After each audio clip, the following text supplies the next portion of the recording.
Good afternoon, everybody. Thank you so much for coming out on a hot and potentially humid day for Phoenix. I'm just back from New York City where it was about this hot it rained. In fact, there were flash flood warnings, so in order to get a cab, in order to get to Newark to the airport to come back, we allowed an extra hour in case the Holland Tunnel was flooded. It's a mess. Anyway, Linwood has an even better story to tell you about dysfunctional airports, which we will get to.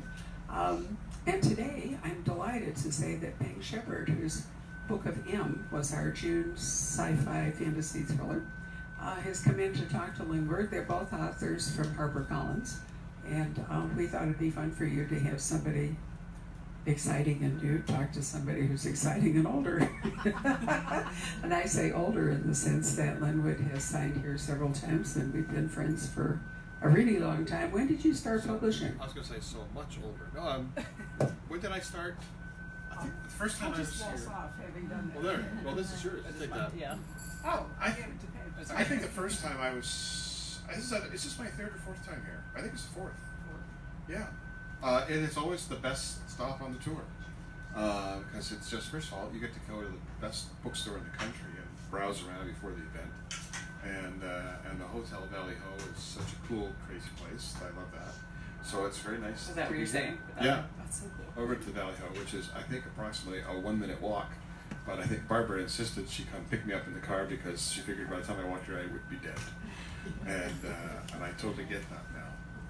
But yeah, I had a real adventure to get here today. I was coming from, this is the great thing about tour, you're never really sure where you're coming from. Minneapolis.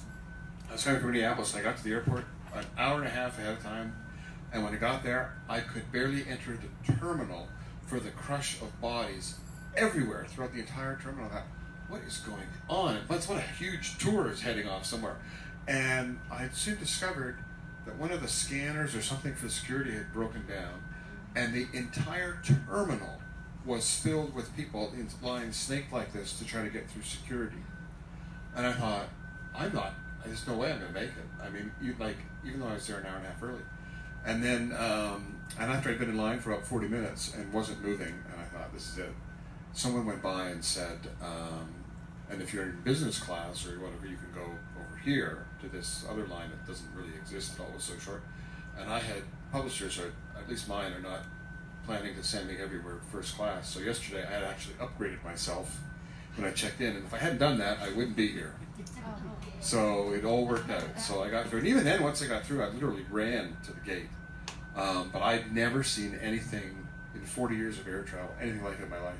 And in fact, I posted a picture of it on Twitter of the crowd, and now some news station in Minneapolis has been tweeting at me, can they please interview me?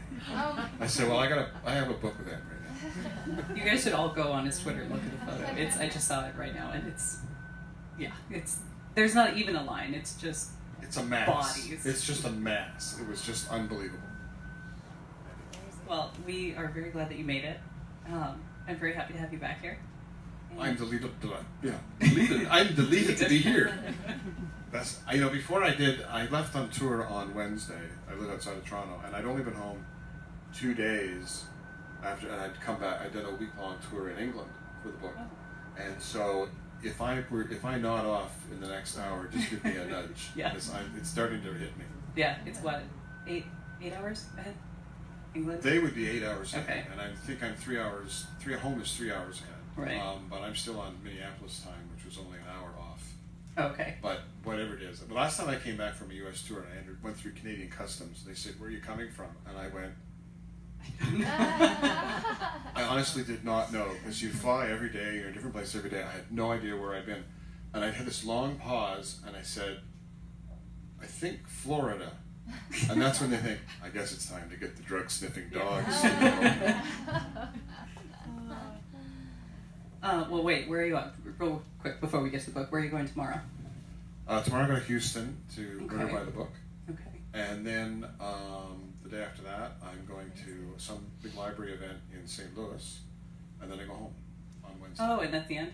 And yes. You get to rest. But I've already been to Cleveland, Columbus, and Franklin, Indiana, and a little town outside of Minneapolis, and probably somewhere else. and now I'm here. But this is the best one, right? This is the best one. Best one. And the thing is, it was really hot in England, and it's hotter here, but they don't understand air conditioning in England. No, they they just don't. they kind of have, they might have like a couple of gerbils spinning around in a little wheel that would make a fan work or something. That's about all they've got. Yeah. And so it's hot here, but you can escape it. Yes. Whereas in England, it's much harder. Yeah. Yeah. Yeah, we've got a lot of fans here. Okay, well, thank you guys all so much for coming. We're really excited to have you here, and I'm really excited to be here. I started telling you over there that when Barbara first invited me to be in conversation with you today, it was a couple weeks ago. Whoa. Sorry. Is it okay? Okay. I don't know.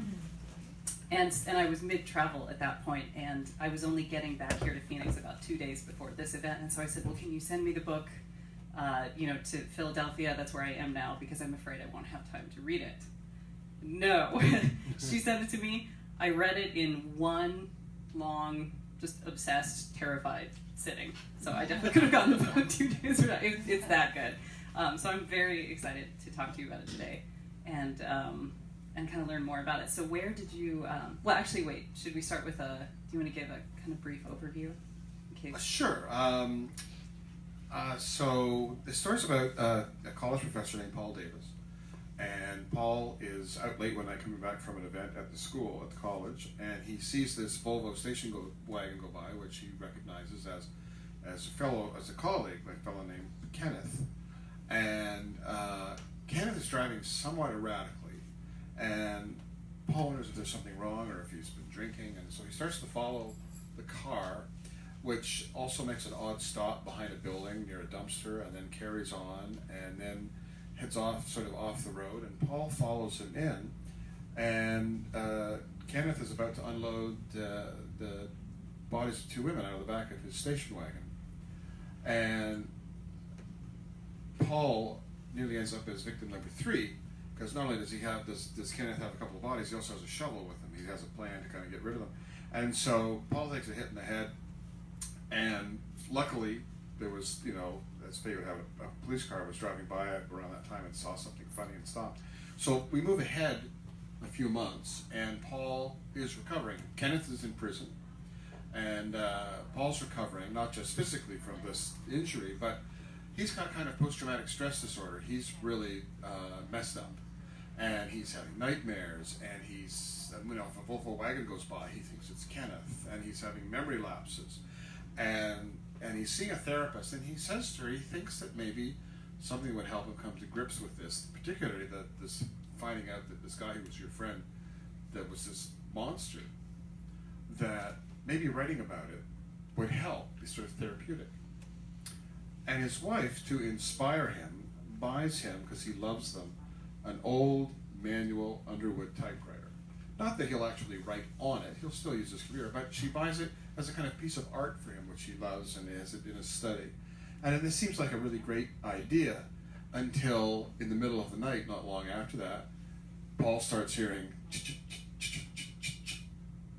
hears typing in the middle of the night. And of course he goes down, there's nobody there, there's no one in his little study off the kitchen, and he thinks, well, maybe this isn't so odd, because I have been traumatized, I'm having nightmares, I could have heard it in my sleep, but it was a dream. And so there's any number of reasons that could explain. And his wife didn't hear it, she didn't hear anything in the middle of the night.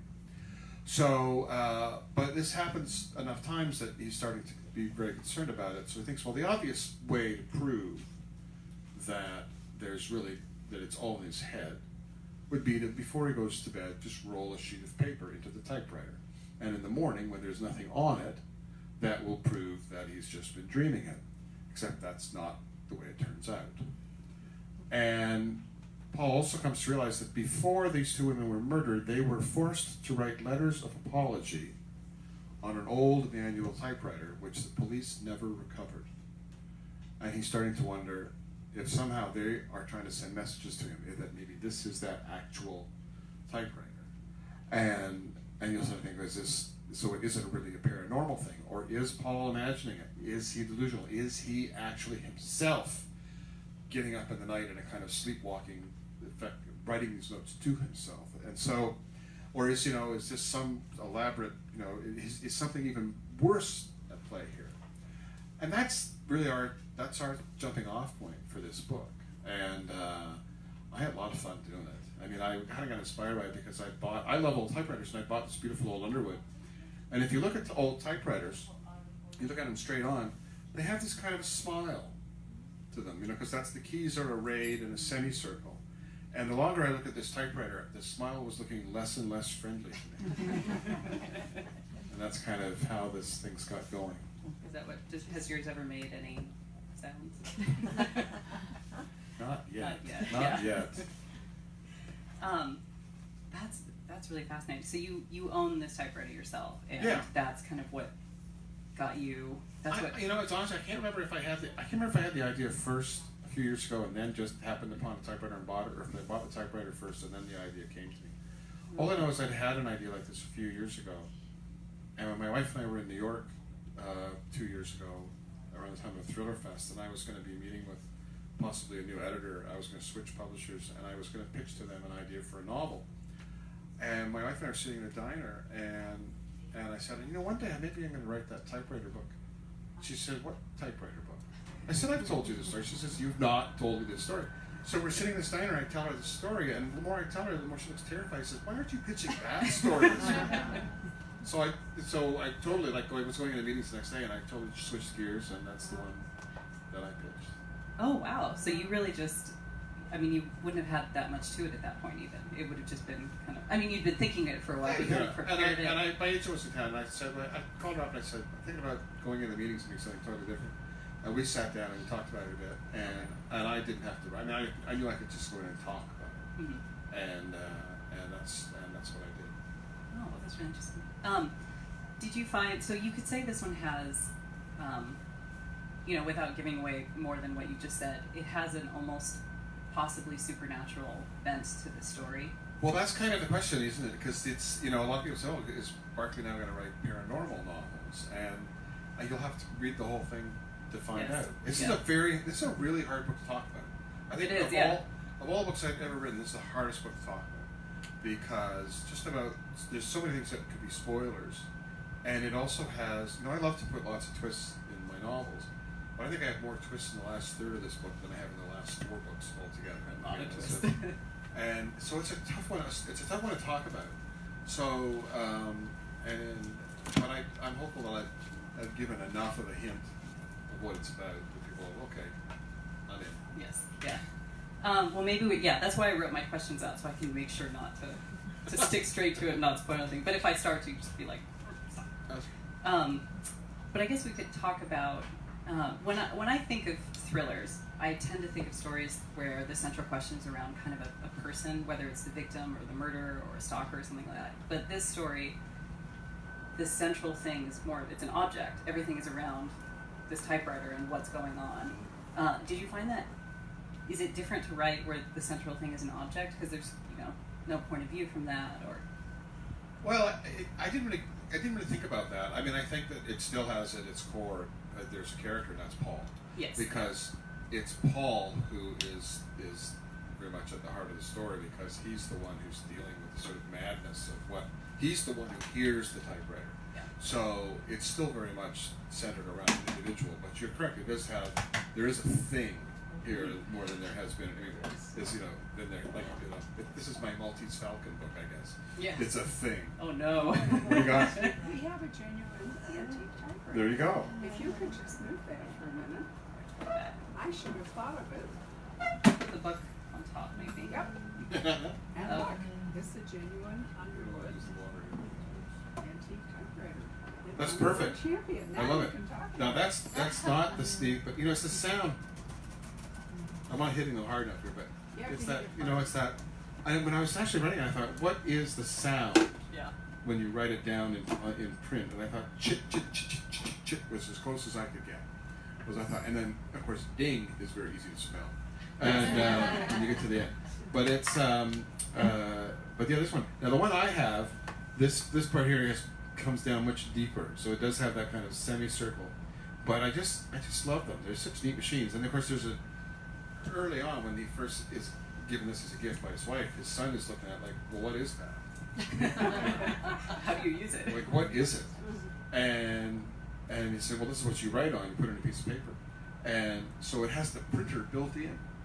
You know, it's a work of genius because you don't even need a print button. You know, how times it's like Control-Alt-Print and if nothing happens. You know, but this time it just goes. And but his son is completely baffled by it. But I think we'd all be better off if we still had these, because then you wouldn't interrupt your writing every 12 seconds to look at a cat video. These do not connect to YouTube. You cannot, or Facebook or Twitter, you cannot instantly see some sort of cat video. Yeah. Nothing against cat videos. But how do you even erase? You had to go back and white it out, right? There were two ways to erase. Well, actually, I guess with this kind there was only one, and that was the whiteout, the little liquid paper stuff. Yeah. And you sort of, and then you blow it to dry, because if you typed again on it too quickly, the new letter, the correct one, would be all blurry.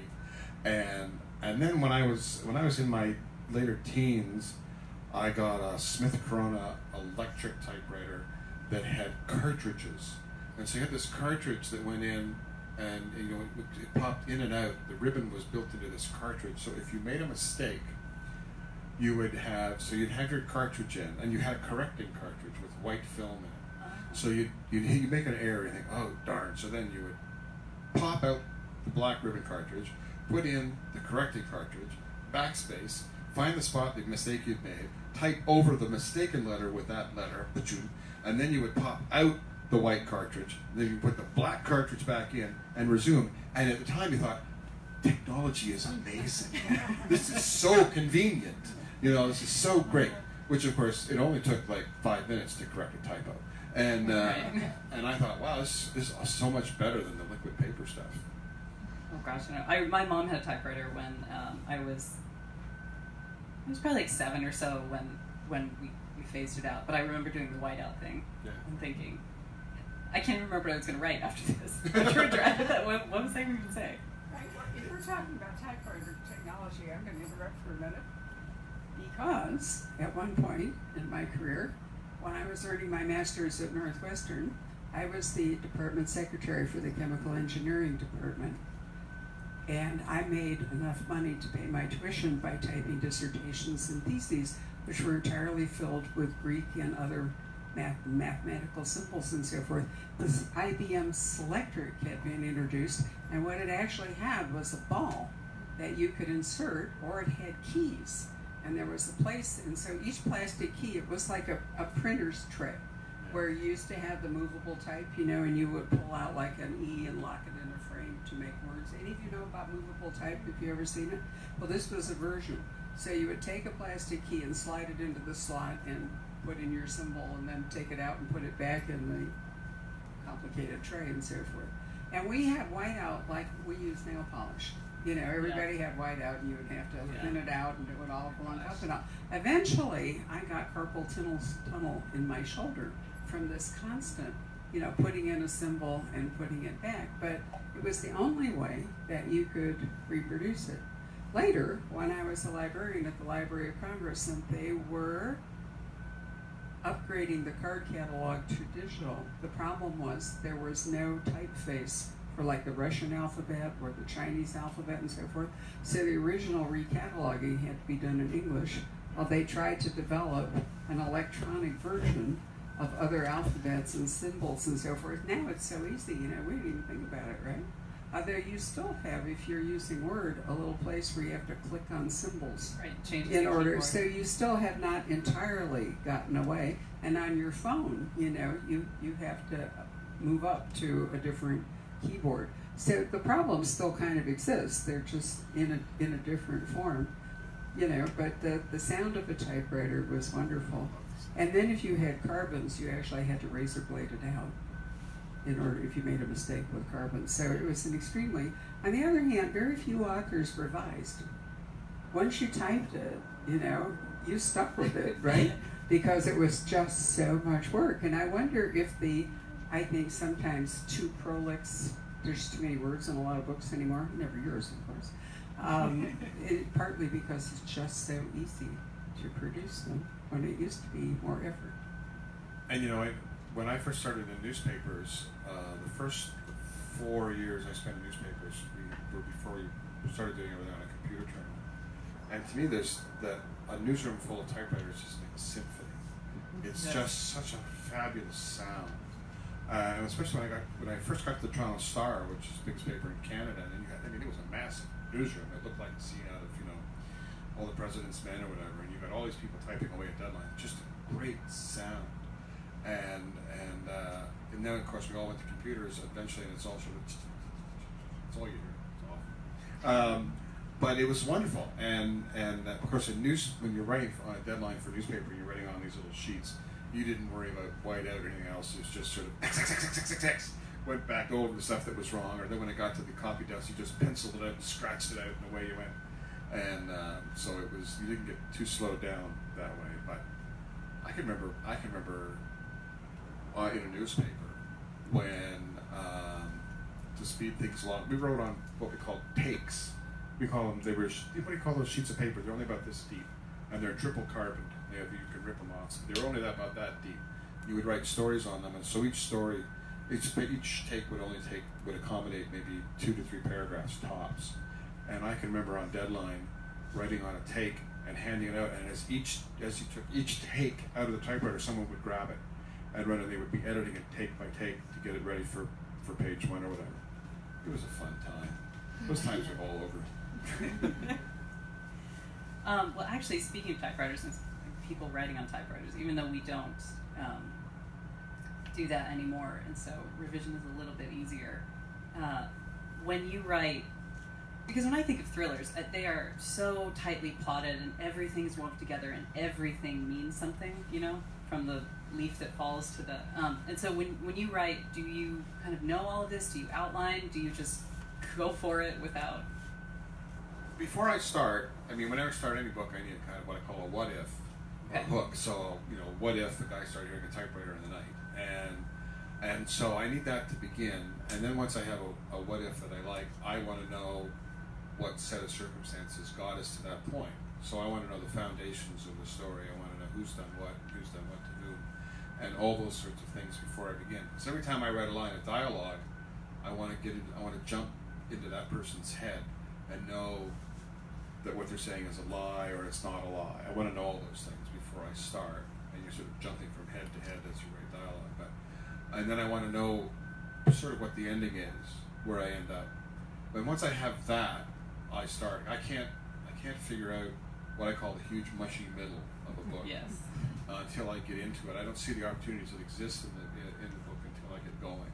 And so once I have that, I'm up and running with a what if, and I write those first couple of chapters to set the opening. I just start going, and because by that point I have a pretty good sense of where I want to end up. But if a book is a road from A to B, and this is where you start and this is where you end up, I can see that. But along the way, I start taking detours, so that maybe subplots, or I think of a twist here, and I can work it in. And so you don't have the twists before you start. Some of them, not all of them. Some of them become more evident as I get going. Okay. And sometimes I think twists are almost a kind of sleight of hand. They're not as big as you think they are, but I think there's a lot to these. I'm a kid of the '60s who grew up watching TV and watching all the crime shows and Mission Impossible and all that kind of stuff. And to me, chapter breaks are commercial breaks. Mm-hmm. And you always end a chapter in such a way that someone has to come back. Yeah. And so you try to end a chapter with, even if it's just a little bit of a twist or something that people think, oh yeah, I have just enough time to run to the fridge and go to the bathroom, and then I'm coming back. And because it's like television.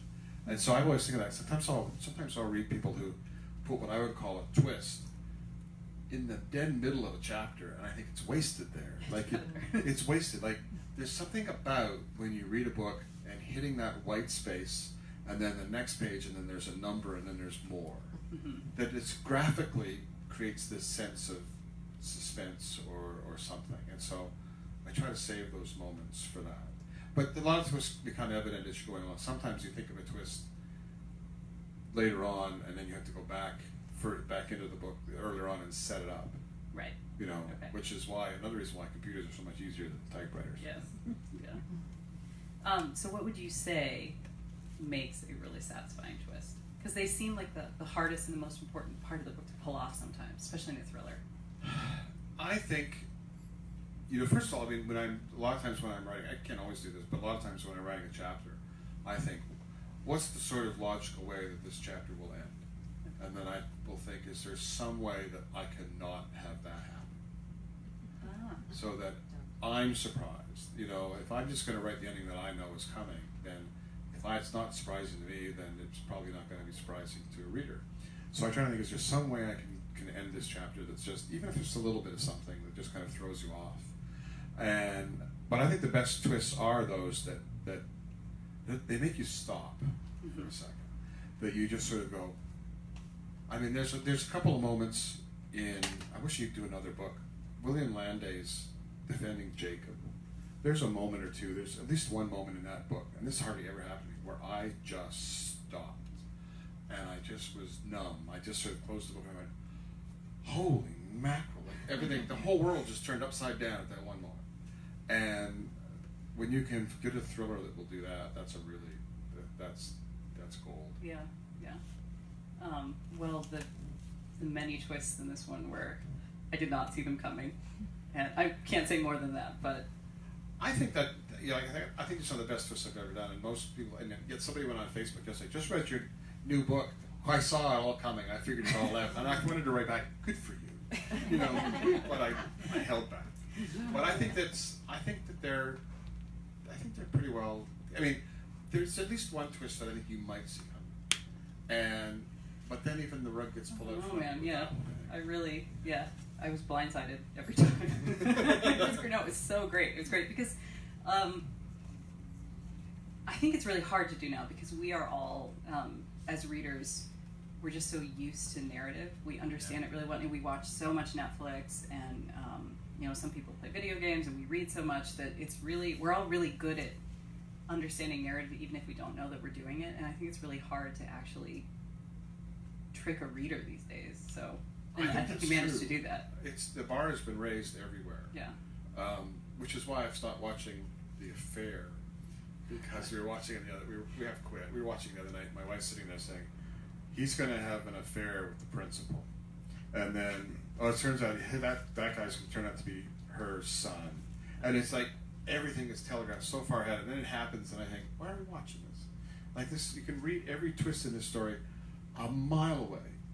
And so, but I do think that you're right, that we as writers, we're up against a lot of brilliant people in television and in writing books, and the bar has been raised to try to, how can you surprise people, how can you do a twist in such a way that they won't see it coming, and it's hard.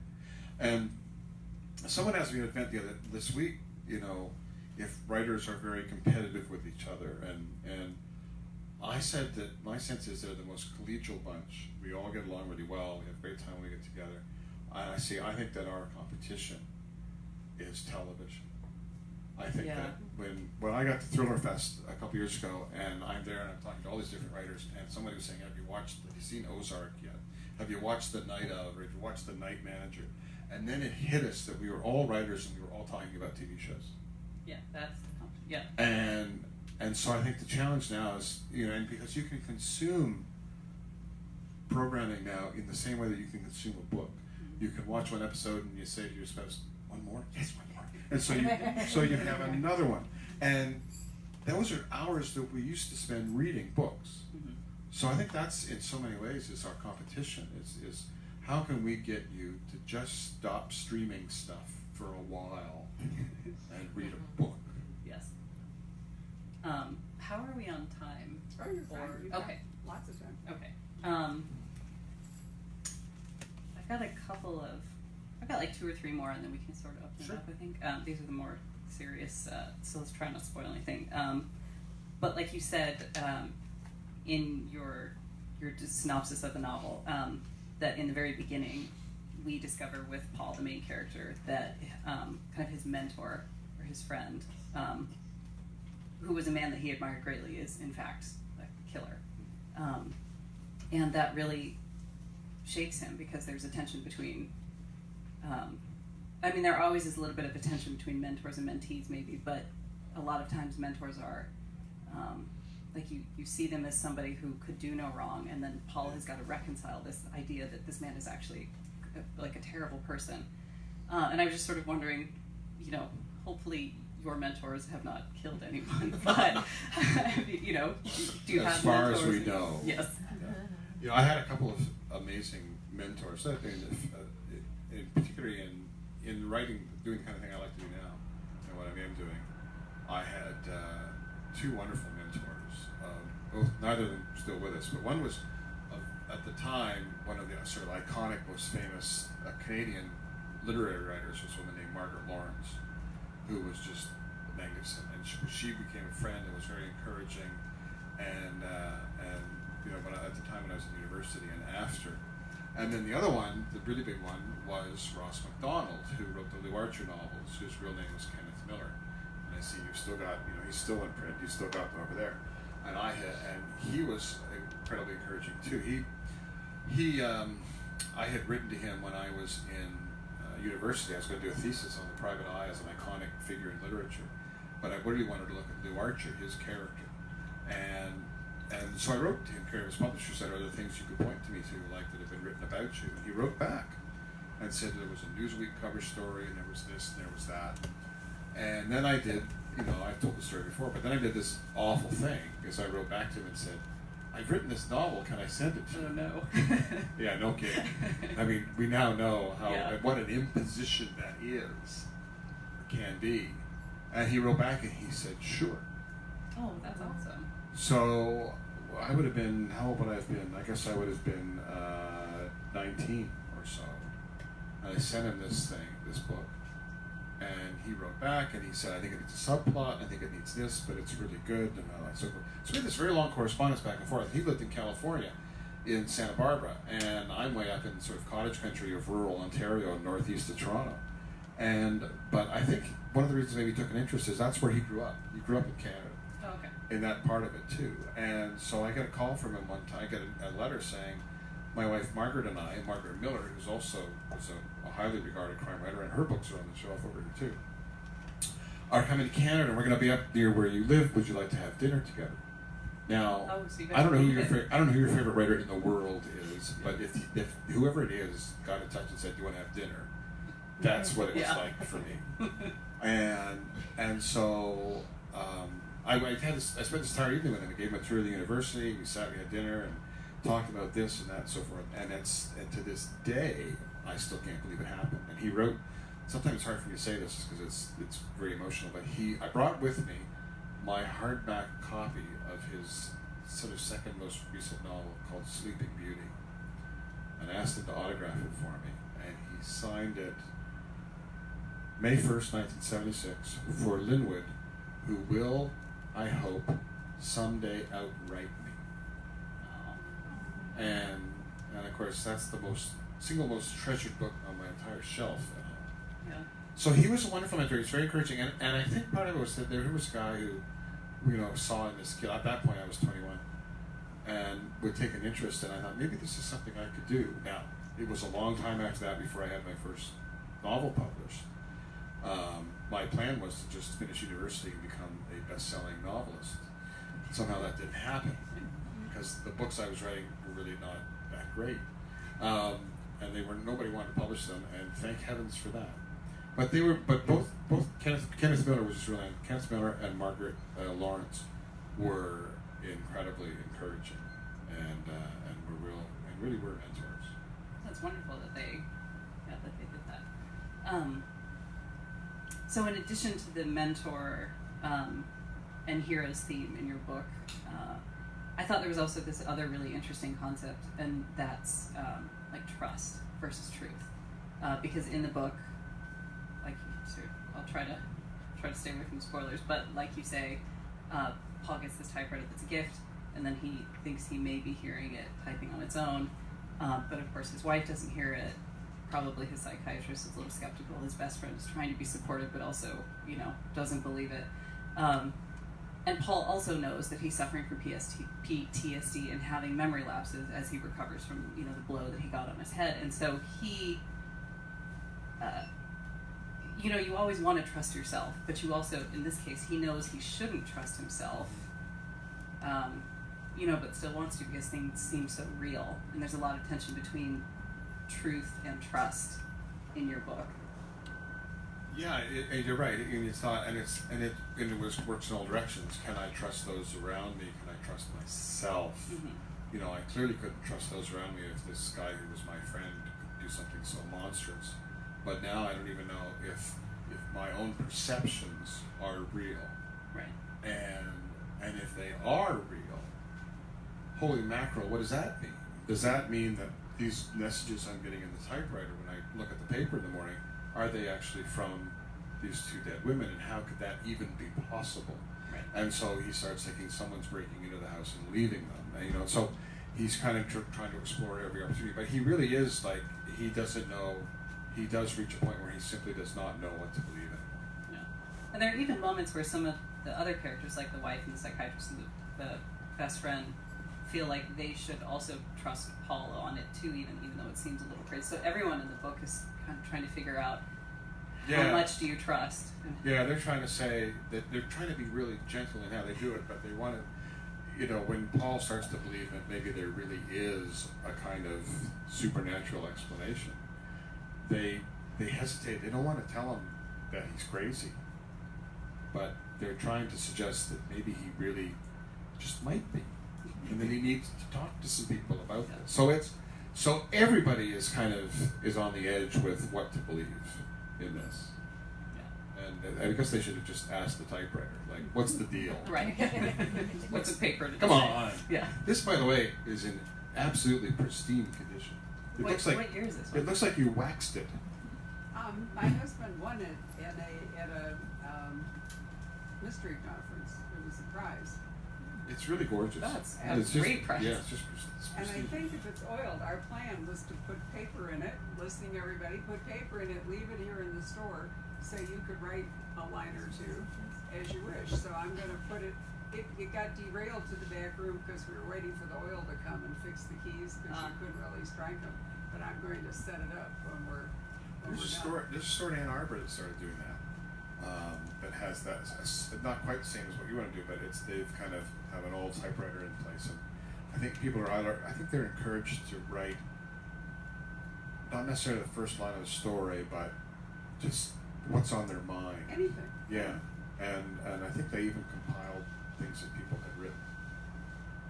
That's really cool. Okay, last question, and then maybe we can open it up to the audience.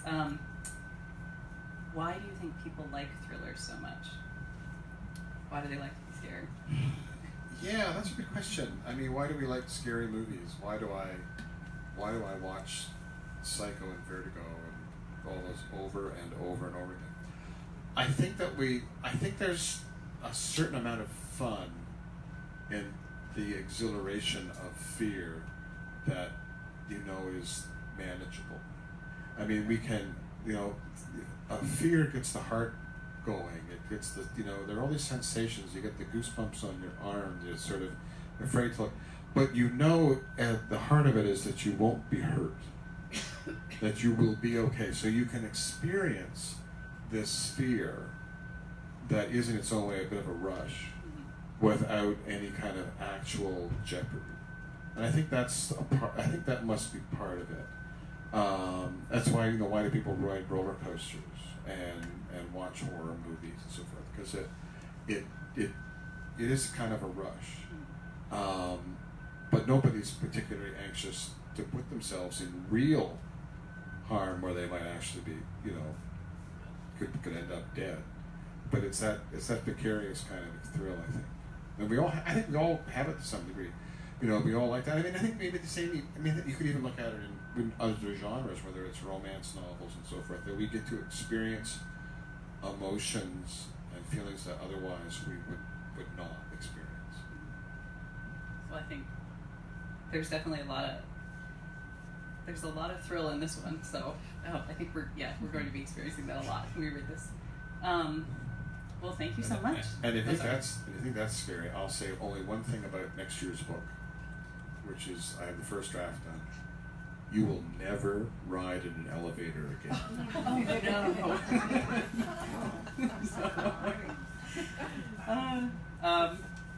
Do you have a pub date for that one? Well, but sometime next year. Okay. I'm thinking about it. It's I would imagine around the same time. Wow, that's gonna be scary. Yeah, you'll never get on one again. I promise. Thank you so much for. My I really pleasure. enjoyed talking. Yeah. Yeah, again, if there's some questions, Yes, we'd yeah, have to take them. here, I'll There's this one. no one's under intense pressure, but the first Yeah. person to ask a question, Barbara will give them a Toyota. Or a typewriter. Or a typewriter. Typewriter, right. Actually, I have a question. Yeah. All right. You just come off writing, let me grab that. Thank you so much. You have just come off writing a trilogy, which actually turned into a tetralogy, set in Promise Falls. But you largely have written standalone suspense novels. So, coming off the trilogy, did that have any effect on your writing this book as a standalone? Were you happy to get back to it, or did you kind of miss the opportunity for further character development, or what? Well, I did. I wrote Broken Promise, Far From True, and the 23 comprised the trilogy, and I knew at the outset it was going to be 3 linked books, and so and because I was terrified that I'd get to book 3 and think of something that I should have set up in book 1, which would already be on the shelves, I wrote them all back to back. I wrote all 3 of them in 15 months. And first of all, I thought, that just what killed me. That was the first reason why I thought, I don't think I'll do another trilogy. But then I wrote Parting Shot after that, which, I call book 4 of the trilogy, which leads people to think my math skills are not great. But I decided to change publishers in the U.S. And my new publisher said, we really, really want to have you on, but when we publish you, we'd like to reintroduce you with something that you haven't done before. And so that's when I decided, well, I think I'm going to leave Promise Falls for a while, and maybe forever. And so sort of between those 2 reasons, one that was doing that trilogy was pretty exhausting, and the other that I wanted to do something different. That counts for this being a standalone, and I think the next 2 books that are very likely to be standalone. I know the next one for sure is, and the one after that, I actually have a rough draft of one after that, which I'm going to see if my publishers want, because it's really kind of more like a Michael Crichton thriller a little bit. It's a little bit different. But the good news is the trilogy has all been optioned. All 3 books and Parting Shot actually have all been optioned by Entertainment One, E1, that you see at the end of the shows all the time. And they their goal is to make it into a series. But I'm working, thankfully, because it's close to home. It's out of the Toronto E1 offices, and I've been brought in to write the sort of what they call a pitch document that you take to networks. It's about 12 pages that outlines what the whole show is about. And sometime in August, I'm probably going to be sitting in front of some network executives north of the border to tell them what this whole thing is about. And so if that, this is like 10 ifs in a row, but if it gets made, and if it were successful, and if it ran for more than a couple seasons, then someone might say, hey, can you do some more Promise Falls books? But that's a long way off to even think about. And boy, is TV ever a different kind of thing. I mean, we started writing this 12-page sort of pitch document, and they want to just, it goes back and forth between me and the producers, and back and forth, and others weighing in and so forth. And everybody said, well, we need to stress this point, or we need to stress that point. And in the time that we have been working on this 12-page document, I have written the first draft of an entire novel. I'm not kidding. 104,000 words I have gotten done, 400 plus pages in the time that we've gone back and forth on this thing. So it's glacial TV stuff. And a lot of times it just never happens. Last year, I got a call a year and a half ago that the guy who directed Casino Royale, the James Bond movie, and a producer wanted to fly me to London because they wanted to make a 6-part TV series out of Trust Your Eyes, and they wanted me to write all 6 episodes, which was great. So we went over and had meetings and met on ITV, and I loved this director and the producer and so forth. And we all worked our hearts out on it, and I wrote 12 drafts of episode 1. And then finally, 6 months later, the network went, nah, I don't think we'll do it. And so when you get a book contract, the book comes out. Right. It's such a novel idea. No pun intended. Yeah. Anyone else?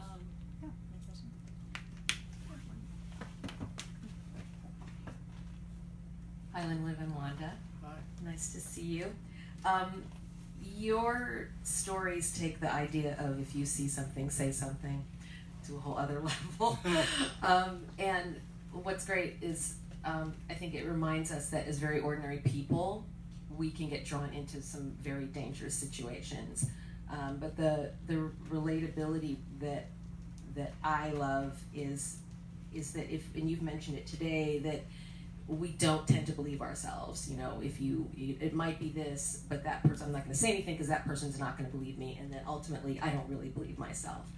I guess you get this question probably a lot, but have you been inspired by situations in your life where you were sort of drawn into something, and what was your approach to that? Or do you just enjoy making all this stuff up? Well, most of it is, of course, made up. But you've touched on one thing, which is that I do like writing about ordinary people who get caught up in extraordinary circumstances that they are in no way equipped to handle. And as I've said before, I love a Jack Reacher novel, but I'm never really worried for him. You know, I'm worried for the people that he, who come in to beat him up when he's trying to finish his coffee, and he'll be fine. But the people in my books might not be fine because they don't know how to deal with it.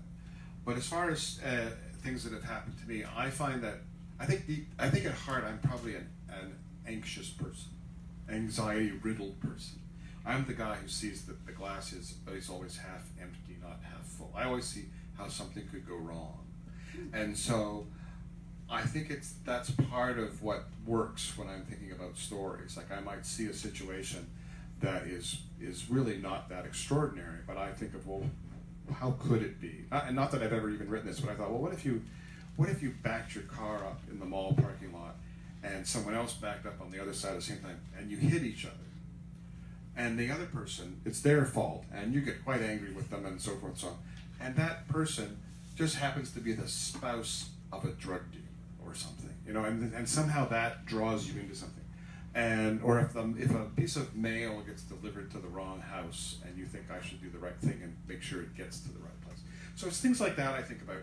And I mean, probably the best example, going back to when I wrote 4 comic thrillers about a guy named Zach Walker, way back when. First novel I ever wrote, or was published. And that all grew out of the fact that when my wife and I are at the grocery store, she always leaves her her purse in the little kiddie seat in the shopping cart, and then wanders halfway up the aisle to look for spaghetti sauce, and leaves the purse sitting there, open conveniently, with her purse and charge cards all there, which drives me insane.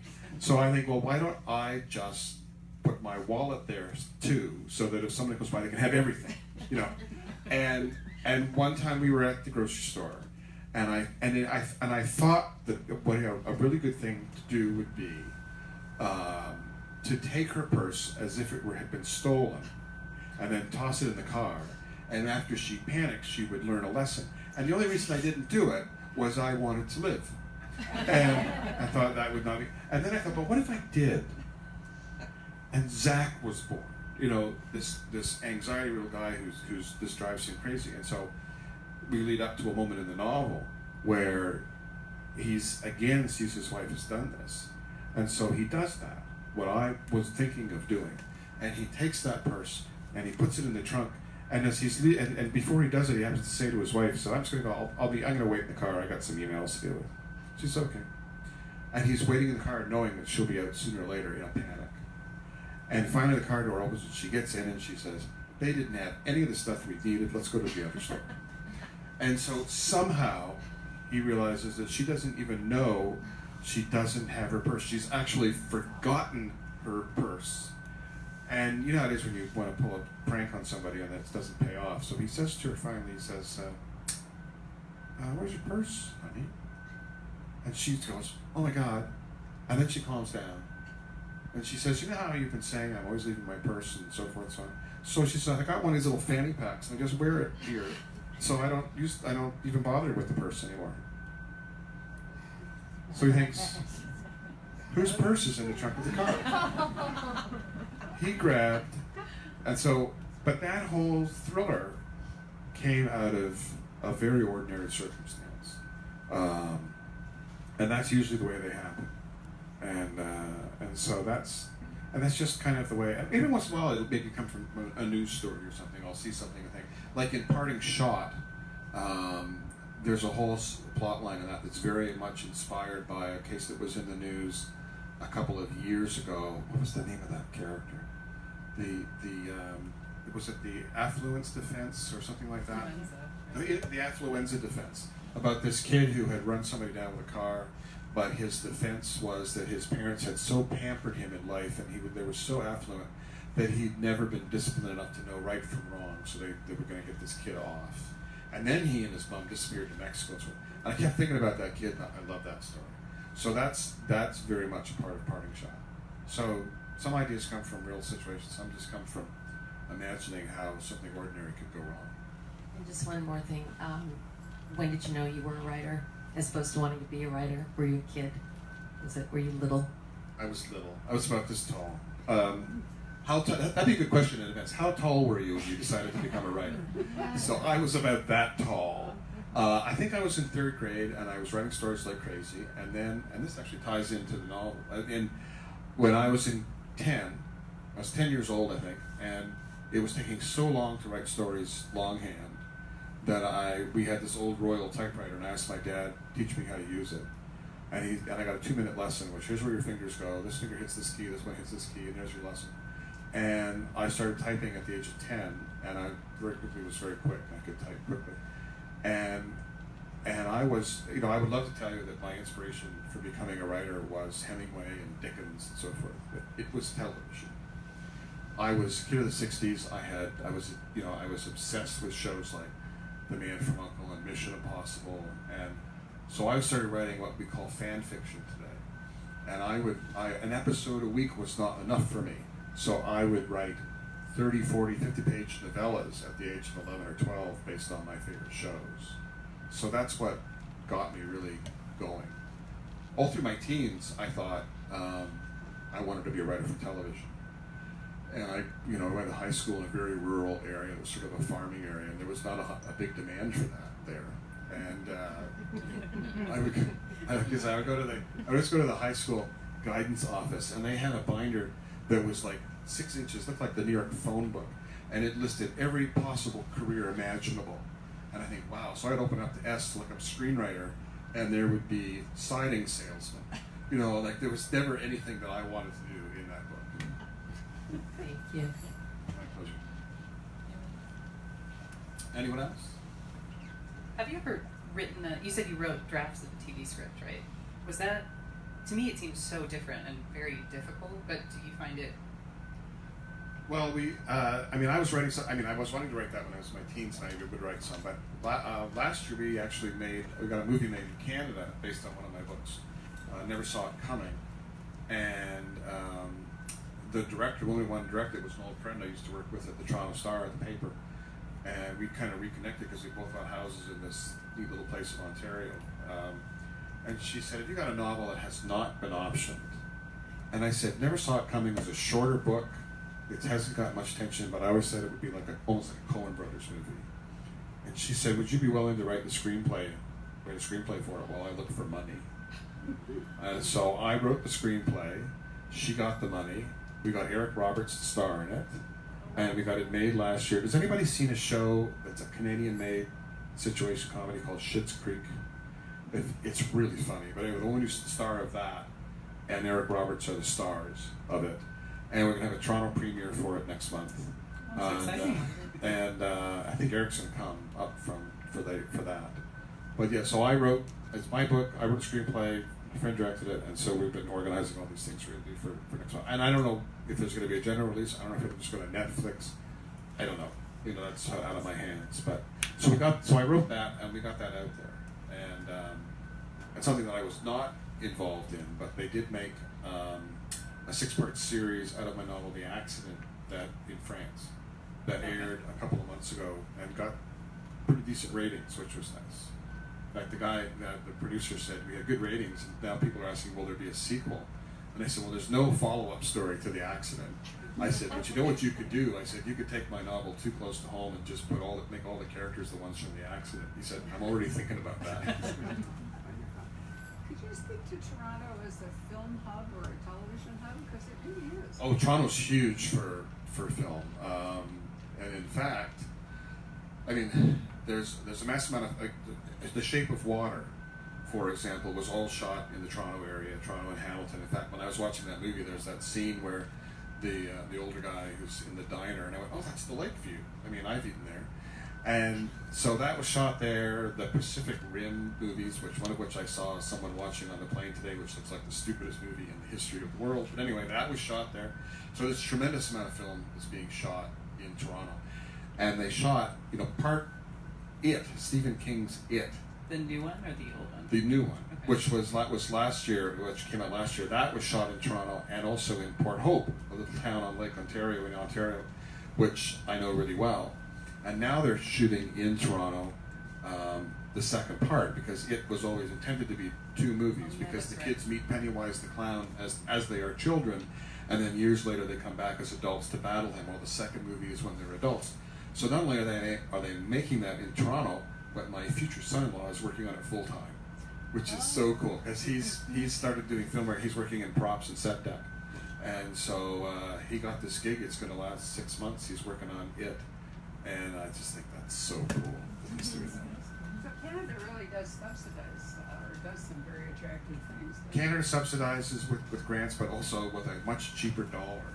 Yes. So that also makes filming there a real deal. Vancouver's a big. Yes, the first 5 seasons of The X-Files were shot in Vancouver. Well, I think we probably in hours, as long as most people can sustain these cheers, maybe get butt fatigue. So I want to thank Peng and Linwood for spending the afternoon with you, and we want to thank you for spending the afternoon with us. And I want to thank our Facebook audience for joining us. And if you're cool, you can go home and share the Facebook on the Poison Pen website to your own Facebook page. And then everybody will know how you spent your afternoon. Right. So what I'm going to do is